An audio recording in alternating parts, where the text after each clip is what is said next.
আসসালামু আলাইকুম। Mental preparation কোর্সের আরও একটা সেশনে তোমাদের সবাইকে স্বাগতম।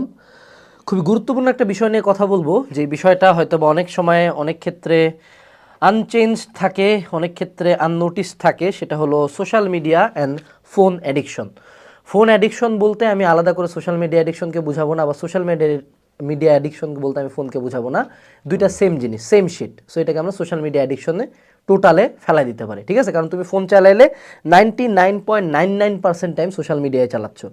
YouTube, Facebook, Instagram, WhatsApp, LinkedIn, anything goes, তুমি সোশ্যাল মিডিয়ায় চালাচ্ছ, ঠিক আছে?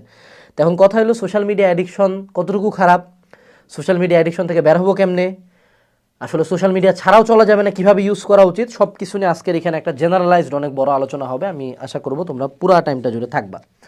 তো প্রথমত আমরা কখন একটা জিনিসকে সোশ্যাল মিডিয়া অ্যাডিকশন বলতে পারি? যখন, মানে প্রত্যেক অ্যাডিকশনের সংজ্ঞা হওয়া উচিত যখন জিনিসটা আমার লাইফে প্রবলেম ক্রিয়েট করতেছে।